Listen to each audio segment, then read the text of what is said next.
11월 9일 목요일입니다. 오늘은 히브리서 6장 1절부터 마지막 20절까지 말씀. 그리스도 도의 초보를 버리라. 물음표 3개입니다. 물음표 3개. 버려라.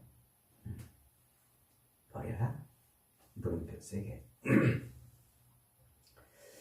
드디어 히브리서 6장에 도달했습니다. 오늘 6장은 중요한 장이기 때문에 내일 한 번 더 설명합니다.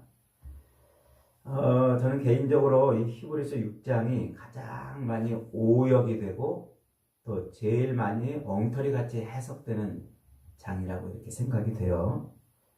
1절로 2절 그리고 4절부터 6절 또 10절 이런 구절이 대표적으로 오역이 되어 있어요. 잘못 번역이 되어 있단 말이죠. 이 인간 중심으로 해석이 되어 있는 말씀이고 설교도 또 그렇게 다 인간 중심으로 설교를 해요. 그래서 신앙의 이 진리, 그 진리를 다시 뒤엎어버리는 이런 어처구니 없는 결과가 벌어집니다.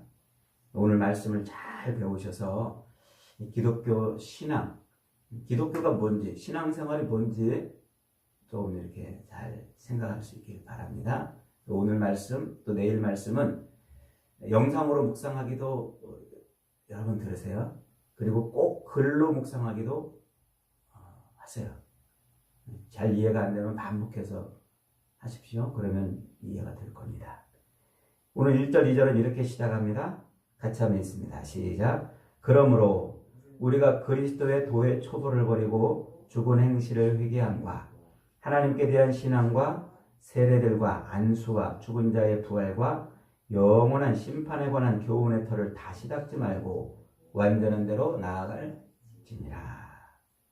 이 구절이 지금 한국교회 성도들이 가장 많이 오해하고 있는, 아니 정확히 말하면 목사들이 가장 많이 거꾸로 설교하고 있는 대표적인 구절이에요. 그리스도의 도의 초보를 버리라. 그리고 교훈의 터를 다시 닦지 말라. 이 표현 때문에 신앙의 초보에 머무르지 말고 우리 신앙은 성장해야 된다 이렇게 설교해요. 우리 신앙은 성장해야 된다. 그리스도의 도의 초보를 버리고 성장하는 성숙한 신앙생활을 하자 이렇게 이제 설교하는 거죠. 그 여러분에게 제가 여쭤보겠습니다. 그리스도의 도의 초보가 뭐죠? 그리스도의 도의 초보. 알듯 말듯 아리까리 합니까? 예수 그리스도를 믿는 것, 십자가에 달려 죽으신 예수가 우리의 구주이십니다. 이걸 믿는 게 초보 신앙인가요? 아닌가요? 그러면 초보가 뭔가요? 그럼 그 초보 말고 고급 단계, 더 성숙한 단계는 뭐예요? 그 초보를 버리라고 했어요. 그럼 이제 그걸 버리고 더 올라가야 될 단계가 뭐가 있어요? 우리 성도들에게. 그 믿는 데서, 예수님이 나의 구주심을 믿는 데서 그치지 말고 뭔가 더 나아가는 단계가 있나요? 뭐 말씀대로 사는 겁니까? 말씀대로 사는 건 또 뭐예요? 뭘 말씀대로 산다는 게 뭐예요? 예수님이 말씀하신 거를 막 지키는 거예요? 사랑하라고 그랬으니까. 내 이웃을 내 몸과 같이 사랑하라고 그랬으니까 사랑해야 되는 겁니까? 원수까지도 사랑해야 되나요? 가난한 자, 불쌍한 자, 자들을 돌아보는 겁니까? 온유하고 겸손한 삶을 살아내는 겁니까? 그게 수준 높은 그리스도인의 수준의 상태인가요? 아니면 열심히 교회 안 빠지고 주일 성수 잘하는 걸까요? 11조 생활 잘하는 걸까요? 뭐가 성숙한 그리스도인의 생활이에요? 신앙생활이고? 온유하고 겸손한 삶, 그리고 가난하고 불쌍한 자들을 돕는 삶, 이런 삶은요, 예수 안 믿는 사람들도 얼마든지 하는 거예요. 예수 안 믿는 사람들. 불신자들도 이런 얘기 다 하잖아요. 그래서 우리가 이웃을 사랑하고 그리고 또 가난한 자들을 돕고 그렇게 우리 사회는 그렇게 살아야 된다고 지금 사회가 다 그렇게 부르짖고 제도를 개혁하고 막 그러자는 거 아니에요? 그거는 저 캐톨릭 성도들도 잘해요. 신부들도 잘하고 심지어 저 절에 있는 스들도 잘해요. 절에 있는 스님이라고 그래야 되나요? 스라고 그래야 되나요? 스님들은 우리 목사들으로 목사님 이렇게 안 하더라고요. 목사 그래서 저도 그래 봅니다. 어쨌든 제가 지난번에 그 TV를 보니까 저 절에 계신 그 스님이 얼마나 막 잘하는지요. 막 가난한 사람도 없고 불쌍한 사람들 막 찾아다니면서 그러면서 그 24시간 생활이요. 목사인 제가 창피할 정도로 그렇게 자기를 들여서 세상 사람들을 돕는 일을 하더라고요. 그러면 그런 사람들은 그리스도의 도에 초보도 없는데 고급 생활을 하는 겁니까? 초보도 없이 신앙생활에 아주 그 최고의 고급 생활을 하는 거냔 말이에요. 헷갈리죠? 이게 뭐가 그리스도의 도의 초보는 뭐고 고급 생활은 뭐고 수준 있는 삶은 뭔지 이게 헷갈리고 이 질문에 정확한 답을 하지 못한다면 아쉽지만 여러분들이 기독교를 아직 잘 모르고 있는 거예요. 신앙생활이 아직 뭔지 정확히 모르고 있는 거예요. 성경이 우리에게 말하고 있는 신앙생활이 뭔지 지금 헷갈리고 있는 거예요. 오늘 이 말씀을 잘 배울 수 있기를 바랍니다. 이 구절은 지금 초보적인 신앙을 버리고 좀 수준 있는 신앙생활을 하라 그 구절이 아니에요. 5장에서 앞에서 어저께 5장에서 뭐라고 그랬어요? 히브리서 기자가 예수를 누구라고 그랬어요? 대제사장이라고 그랬잖아요. 예수가 대제사장이라. 이제 예수가 대제사장이니까 아론의 혈통으로 제사장이 된 그 대제사장을 따르지 말고 예수를 따르라는 얘기예요. 예수를 따르라. 아론의 혈통으로 온 제사장, 그 대제사장은 죽은 행실을 끌고 가는 그런 존재라고 하는 거예요. 죽은 행실이 뭐예요? 그 율법의 종교란 말이에요. 율법의 종교. 아론의 혈통을 이어받은 그 인간 대제사장은 율법 종교, 성전 종교, 의식과 제도와 형식과 행위를 행함으로 구원을 받는 그 율법, 유대인의 그 유대교, 그것의 정점에 있는 사람이란 말이에요. 히브리서 기자는 지금 그 인간 혈통으로 온 그 대제사장, 곧 의식과 제도와 형식과 행함으로 구원을 받는 종교의 정점에 있는 그 제사장을 따르지 말고 예수가 우리의 대제사장이 됐으니까 예수를 따르라. 지금 그 얘기를 하고 있는 거라고요. 죽은 행실이라는 게 그거예요. 의식과 제도와 제사와 형식과 그 행함으로 죄 용서함 받고 행함으로 구원을 받는다고 하는 그 유대교, 그걸 죽은 행실이라고 지금 히브리서 기자가 말하고 있는 거예요. 그 죽은 행실을 뭐하고? 그 죽은 행실을 버리고 우리는 완전한 대로 나가자. 완전한 대로 그리스도의 완전한 데까지 가자. 그분이 우리의 그리스도 대제사장이니까 그리 가자 그러는 거예요. 그래서 이 구절을 다시 번역을 한다면 이렇게 번역할 수 있어요. 이 구절이 이제 그 사본, 성경에 그 수많은 사본들이 있어요. 그 사본들도 각각 다 다르게 기록이 돼 있어요. 이게 다 헷갈리고 있다는 거예요, 지금. 제가 다시 한번 번역해 봅니다. 그 구절에 눈을 갖다 대면서 다시 한번 제 말을 귀에 잘 한번 담아 보시기 바랍니다. 1절부터 그러므로 우리가 그것을 버리고 그리스도의 도의 초보 정수를 향해 나아가자. 곧 죽은 행실을 회개함과 하나님께 대한 신앙과 세례와 안수와 죽은 자의 부활과 영원한 심판에 관한 교훈의 터를 다시 닫지 말고 완전한 대로 나아갈지니라. 이렇게 번역을 해야 돼요. 이것도 완전한 번역은 아닌데 어쨌든 우리가 그리스도의 도의 초보를 버리고 이렇게 하면 안 돼요. 그것을 버리고 이렇게 번역을 해야 돼. 그것을 버리고 그리스도의 도의 초보도 잘못된 번역인데 오역인데 그리스도의 도의 정수로 나아가자 지금 그렇게 말하는 거예요.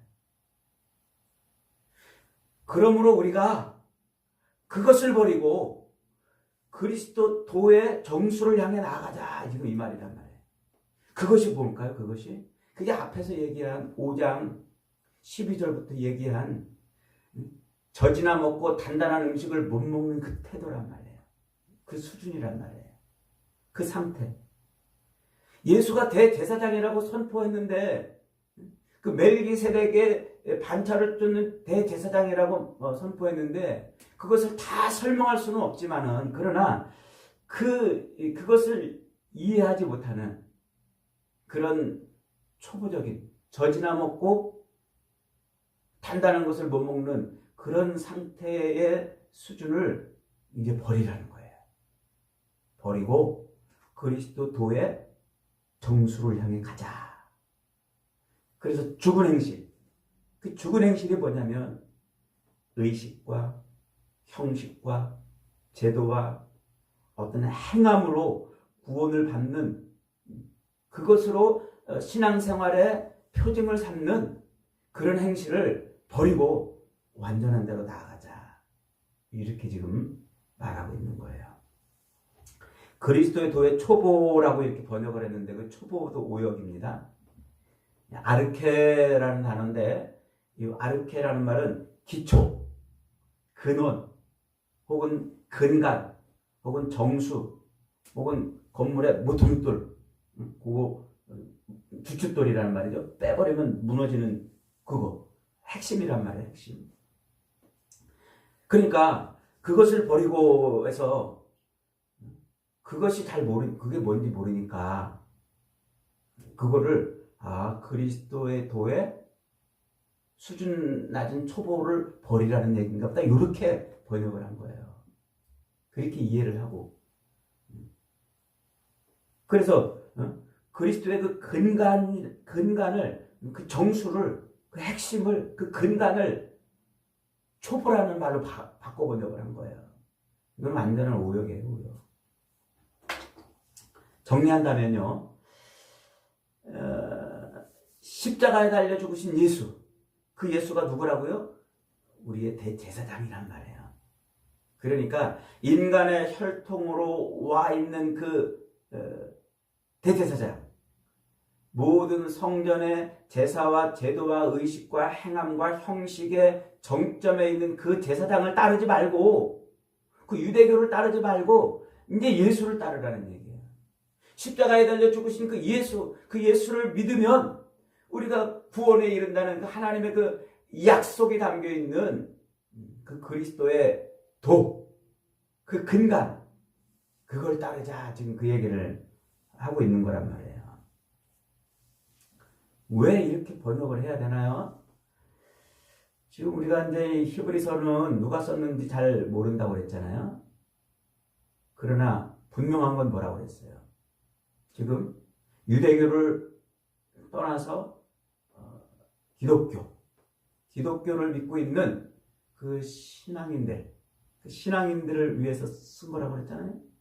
그러니까 그 유대교, 의식과 제도와 형식과 행함을 통해서 구원에 이른다고 하는 그 유대교를 버리고 예수를 믿음으로 구원을 받는 그 성도들. 그러니까 그들에게 뭐가 따라왔어요? 신앙의 정체성이 혼란이 왔다고 그랬잖아요. 신앙의 정체성 혼란. 그 다음에 핍박도 왔다고 그랬죠? 신앙의 정체성의 혼란은 뭐예요? 늘 그렇게 어려서부터 할례를 받고 그 다음에 율법을 지키려고 매일같이 몸부림을 치고 그들이 율법을 지키려고 얼마나 몸부림을 쳤게요. 그게 삶 자체가 율법을 지키려고 몸부림치는 삶이란 말이에요. 그리고 성전의 제사, 1년에 3차례 이상씩은 꼭 성전에 가서 그 의식과 제도와 그 형식대로 제사를 드려야 된단 말이에요. 그런 거를 어느 날 다 버려요. 다 버리고 그냥 믿음으로만 구원을 받는다 그러고 이제 그런 행실을 안 해도 돼요. 율법을 지키려고 살던 것도 이제 안 해도 돼요. 제사와 제도와 그 형식과 어떤 행함으로 내 신앙의 그 모습을 보여줘야 됐는데 그거 이제 안 해도 돼요. 그러니까 야 이게 맞아? 이게 예수 믿는 게 이게 구원받는 게 맞아? 그런 혼란과 갈등이 있겠어요, 없겠어요? 당연히 있는 거예요. 당연히. 그리고서 자기의 친척들이나 혹은 주변 사람들이 야 그게 무슨 신앙생활이냐? 그게 무슨 종교생활이냐? 너 아무것도 안 해 그러면? 너 구원받기 위해서 너 아무것도 안 해? 그러면 이게 내가 지금 맞나? 이런 혼동이 오고 혼란이 오는 거예요. 거기다가 야 네가 우리 공동체를 나갔어? 야 이놈아 뭐 십자가에 달려 죽은 예수가 뭐 우리의 구원자라고 얘 빌어먹을 놈 그리고 핍박하고 공동체에서 쫓아내고 그들을 배교하도록 야 그거 아니야 돌아와 그러면 이들이 어떻게 하겠어요? 예수 믿는 것을 포기할 수밖에 없어요. 거기다가 로마라는 그 거대한 권력이 기독교를 핍박하니까 예수를 포기하라는 이 배교의 유혹과 그 시련과 시험에 넘어갈 수밖에 없단 말이에요. 그런 사람들에게, 그런 유대 기독교를 믿는 사람들에게 히브리서 기자가 말해주고 싶은 게 뭐예요? 야 너희들 똑바로 그렇게 정신 안 차리고 신앙생활 할 거야? 너 완전한 대로 못 나가?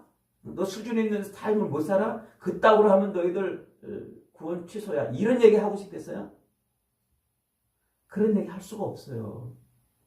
그 정체성, 신앙의 그 혼동과 정체성의 혼란, 이게 지금 맞나? 그리고 배교를 강요당하는 그런 시험과 시련 속에 있는 그들에게 아니야, 이게 맞는 길이야. 예수를 믿는 것밖에 없어. 조금만 더 견뎌. 그 핍박, 그 시험, 유혹 조금만 견뎌. 예수밖에 없어. 이렇게 말해주고 싶지 않겠어요? 이렇게 말하고 있는 거란 말이에요, 지금. 그러니까 할례도 안 하지.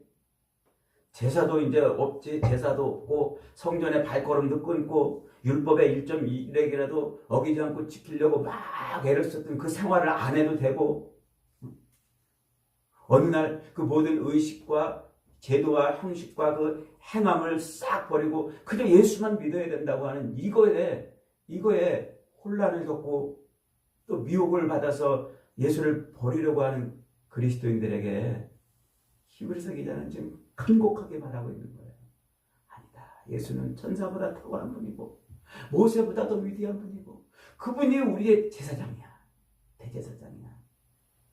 인간의 혈통으로 와서 그 의식 종교, 제도와 의식과 그런 형식, 무슨 인간의 행함으로 구원을 얻는 그건 이제 끝났어. 오직 그리스도 예수밖에 없어. 십자가에 달린 예수밖에 없어. 그걸 믿는 것밖에 없어. 그 얘기를 지금 하고 있는 거라고요.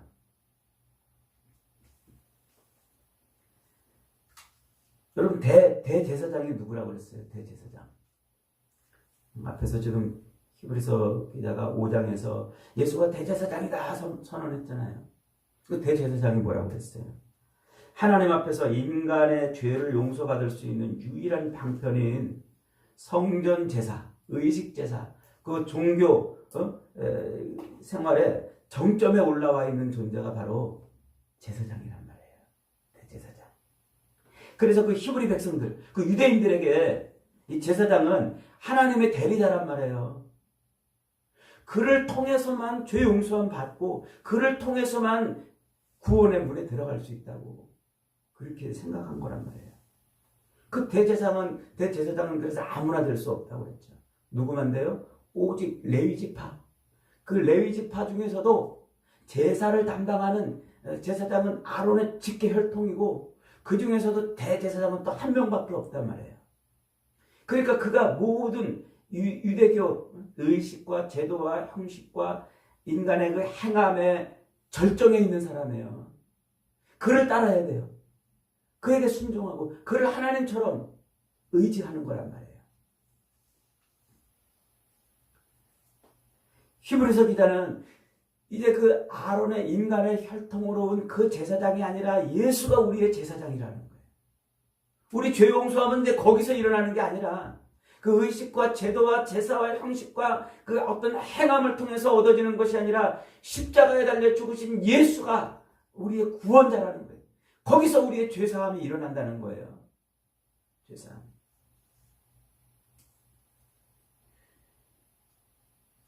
율법과 성전 제사, 곧 모든 형식과 의식과 제사, 제도와 어떤 행함을 의지하던 그 히브리 종교, 그 유대 종교, 그 율법 종교가 이제 뭘로 끝났다? 예수 십자가로 끝났다는 얘기예요. 예수 십자가로. 더 이상 인간은 죄 용서함을 받기 위해서 그 어떤 행위나 그 어떤 의식이나 어떤 제사를 할 필요가 없고 그 예수만 믿으면 된다는 거예요. 하나님이 그 예수를 십자가에 매달아 죽이시고 그 예수를 믿는 사람들에게 구원, 죄사함과 구원을 주시겠다고 약속하신 그 말씀, 그거 믿으면 된다는 거예요. 그거 믿으면. 우리는 지금 이 말을, 여러분, 이 말 모르는 사람 어디 있어요? 다 알아요. 여러 번 설교도 듣고. 그렇기 때문에 이 말이 그렇게 크게 안 와닿아요, 우리는. 그런데 1세기 그리스도인들에게 이 말이 충격이란 말이에요. 제사 안 드려도 돼? 정말이야? 율법인데 안 지켜도 돼? 할례 안 받았는데? 그래서 바울이 그렇게 1, 2, 3차 전도 여행을 하면서 세운 교회들을 가가지고 계속 유대인들이 쫓아와가지고 막 난동을 피우잖아요. 야, 너 예수 믿는다고 그래도 너 그래도 율법 지켜야 돼. 너 예수 믿는다고 그래도 그래도 너 할례 받아야 된다니까? 그러면서 계속 시비를 걸고 문제를 삼고. 할례 필요 없다, 율법 필요 없다, 이제 그 의식과 그 제도 이런 거 다 필요 없다라고 외치는 바울을 못 죽여서 안달이었단 말이에요. 못 죽여서. 그래서 이제 더 이상 그것에 의지할 필요가 없고 하나님이 예수를 십자가에 매달아 죽이시고 그것을 믿으면 우리를 구원하시겠다고 하는 그 약속을 믿는 그 약속의 종교. 그게 기독교라는 얘기예요. 약속의 종교. 의식의 종교가 아니고 제도의 종교가 아니고 행함의 종교가 아니고 약속의 종교란 말이에요. 그래서 히브리서는 이 약속을 그렇게 강조해요. 이 약속. 너희가 이 약속을 버리지 말아라. 이 약속을 끝까지 붙들고 있어라. 이 약속을. 그래서 아브라함의 예를 자꾸 든단 말이에요. 아브라함. 하나님이 아브라함을 의롭다 하신 이유가 뭐냐? 그가 무슨 율법을 행했기 때문에 그러냐?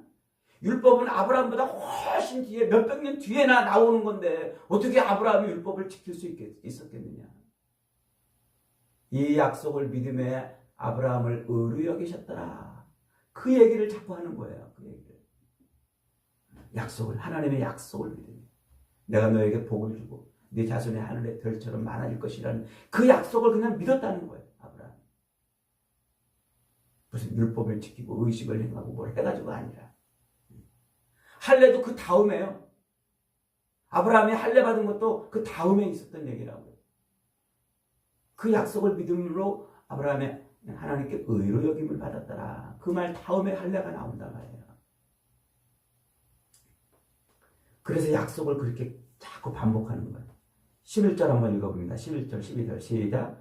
우리가 간절히 원하는 것은 너희 각 사람이 동일한 부지런함을 나타내어 끝까지 소망의 풍성함에 이르러 게으르지 아니하고 믿음과 오래 참음으로 말미암아 약속들을 기업으로 받는 자들을 본받는 자가 되게 하려 함이라. 이 구절도 아주 완벽한 번역은 아닌데 조금 헷갈리게 번역을 해놨는데 어쨌든 그 약속을 붙들어라 이 얘기를 하고 있는 거예요. 그 다음에 17절, 18절에서 또 강조합니다. 다시 한번 17절, 18절 읽어봅니다. 시작. 하나님은 약속을 기업으로 받는 자들에게 그 뜻이 변하지 아니함을 충분히 나타내시려고 그 일을 맹세했단 말이에요. 맹세. 하나님이 자기 이름을 걸고 맹세로 보증했단 말이에요. 약속을 믿는 자에게, 하나님의 그 약속을 믿는 자에게, 그걸 기업으로 받는 자들에게 그 뜻이 변하지 않고 충분히 나타냈을 것을 하나님이 자기 이름을 걸고 맹세했단 말이에요. 18절 시작. 이는 하나님이 거짓말을 하실 수 없는 이 두 가지 변하지 못할 사실로 말미암아 앞에 있는 소망을 얻으려고 피난처를 찾는 우리에게 큰 위안을 받게 하려 하시니라. 그 약속밖에 없다는 거예요. 그 하나님의 약속, 즉 십자가에 매달아 죽이신 그 예수가 우리의 대제사장이 되어서 멜기세덱의 반차를 쫓는 대제사장이 되어서 우리 앞서가셨기에 그 예수를 믿고 그 예수를 붙들고 그 예수를 따르는 그 사람에게 하나님이 그 약속이 이루어지도록 자기 이름을 걸고 맹세를 했단 말이에요. 자기 이름을 걸고. 그러니까 그 약속을 믿는 자에게는 결코 구원에서 탈락되는 일이 없다는 거예요. 이것을 강조하기 위해서 히브리서 기자는 예수의 그 대제사장 되심을 밑도 끝도 없이 할렘의 왕이요 하나님의 지극히 높은 대제사장 멜기세덱이 이렇게 설명하면서 그 예수가 멜기세덱의 반차를 쫓았다고 말하는 거예요. 느닷없이 밑도 끝도 없이 멜기세덱을 등장시켜 놓고 그 멜기세덱의 반차를 쫓은 예수가 우리의 대제사장이라는 거예요. 여러분, 멜기세덱이 처음 등장한 때가 언제라고 그랬어요? 창세기 14장 아브라함 앞에 나타났다고 그랬잖아요. 소돔과 고모라에 살고 있던 그 롯이 그 주변 나라들 왕의 그 연합 군대에 의해서 포로가 되어 끌려갔을 때 아브라함이 자기 병사들을 데리고 가가지고 그를 그 전쟁을 이기고 구출해가지고 돌아오는 길에 느닷없이 밑도 끝도 없이 설레멍 하나님의 지극히 높은 대제사장이 딱 나타나가지고 뭘 꺼내놨어요? 떡과 포도주를 꺼내놔요. 그리고 하나님, 이 아브라함을 축복해 주세요. 그러더니 아브라함아, 너 그 전쟁에서 이긴 게 너 누구 덕분인 줄 알아? 하나님 덕분이야. 하나님을 찬송하거라. 그러고 가버려요. 그게 아브라함이 처음 마주친 성탄식이란 말이에요. 예수님이 십자가에서 자기를 죽이시면서 하나님의 뜻대로 순종함으로 떡과 포도주를 가지고 성탄식을 제정하시잖아요. 그리고 뭐라고 그래요? 우리로 그 승리를 보장해 준단 말이에요. 나를 믿으면, 나를 따르면 승리가 보장된다고 말하는 거예요. 그러니까 이제 우리의 죄 사함의 열쇠는 모든 의식과 제도와 형식과 행위의 정점에 있던 인간 혈통의 그 대제사장이 아니라 멜기세덱의 혈통에서 나온 예수님이시라는 겁니다.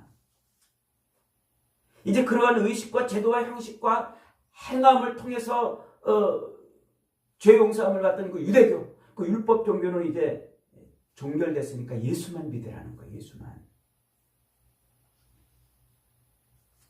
그래서 이 히브리서는 계속해서 이 예수가 우리의 대제사장 되심을, 어떻게 죄를 용서하시는 분이 되셨는지를 자꾸 이 각도에서 저 각도에서 이렇게 저렇게 논증하고 또 논증하는 거예요. 너희들 신앙생활 똑바로 안 하고 그따위로 하면 너희들 구원 못 받아, 이 질책이 아니에요. 위로하고 또 권면하고 또 예수만 믿어라. 조금 견뎌라. 참아라. 그 핍박도 견디고 유혹도 시험도 이겨내라. 예수만 믿어라. 지금 그 얘기를 하고 있는 거라고요. 그런데 우리는 이 구절 가지고 어떻게 해요? 그리스도의 도의 초보를 버리고 이제 신앙의 완전한 대로 나아갑시다 그러면서 뭐 자꾸 무슨 뭔가를 행하라고 가르치잖아요. 그 행함의 종교가 끝났다고 그러면 다시 행함으로 돌아가자고 그러잖아요. 그래서 뭔가를 자꾸 해야 돼. 교회에 뭔가 자꾸 해야 되고, 신앙생활할 때 뭐 하다못해 11조도 안 하면 큰일 나. 그러면 예수 잘 안 믿는 것이 돼버리고, 교회에서 행하는 어떤 그 제도와 어떤 의식과 그 행사에 참여 안 하면 믿음이 아주 없는 사람처럼 그렇게 되어버린단 말이에요. 우리 자꾸 거꾸로 가고 있어요. 거꾸로. 그래서 신앙생활 똑바로 안 하고 그런 교회에서 하는 그런 행사들 잘 안 하면 신앙생활 바로 안 하는 것이라고 야단치고 겁주고 겁박을 하는 이런 한국교회가 이런 기가 막힌 엉터리 같은 신앙을 지금 하고 있어요. 여러분, 기독교는 약속의 종교입니다. 하나님의 약속, 그 구약이, 그 옛 언약이 어떻게 어떻게 그리스도의 십자가로 우리를 구원하시는 그 약속으로 이루어졌는지 그걸 설명하는 게 기독교예요. 그리고 그 약속을 믿는 자에게 구원을 주시는 그것이 바로 기독교입니다. 그래서 사도 바울이 그러잖아요. 우리는 예수 그리스도의 십자가 외에는 자랑할 것이 없노라. 자랑할 게 없는 거예요. 5년, 10년, 30년 내가 교회를 위해서 뼈 빠지게 헌신하고 봉사하고 내가 헌금을 이만큼 하고 내가 교회에 무슨 행사에 딱 한 번도 안 빠지고 내가 무슨 이런 저런 일을 한 게 자랑이 아니라 그리스도의 십자가 외에는 자랑할 게 없노라고 그렇게 바울이 말하는 그게 바로 이게 전부기 때문에 그래요. 이 말이 진짜이기 때문에 그래요. 오늘 다 설명하지 못한 4절과 6절 그리고 10절 그리고 아브라함이 받은 복에 대한 설명은 내일 다시 합니다. 여러분, 예수는 그리스도십니다. 대제사장이십니다. 영원한 구원자이십니다. 그 어떤 시련과 그 어떤 시험이 밀려와도 흔들리지 마십시오. 놓치지 마십시오. 포기하지 마십시오. 예수님 십자가에 달려 죽으신 그 예수님을 믿고 바라보는 것이 그것이 신앙, 믿을 신, 앙망할 앙, 바라볼 앙. 그게 신앙생활이에요. 거기 외에 내가 뭔가 덧붙이고 내 행위를 덧붙여가지고 내 신앙을 완성할 수 있는 거 아무것도 없어요. 십자가에 달린 예수를 앙망하세요. 바라보세요. 그리고 그분이 아니시면 내가 이 더럽고 악한 죄에서 구원받을 수 없었다는 것을 찬송하며 사세요. 그거 외에 내가 어떤 의식도 어떤 행위도 어떤 제도도 덧붙일 것이 없어요. 그런 믿음으로 오늘도 예수 그리스도의 그 십자가만을 앙망하며 그분이 내 삶의 모든 것 되고 전부가 되기를 그렇게 바라며 사시는 복된 하루가 되시기를 주님의 이름으로 축복합니다.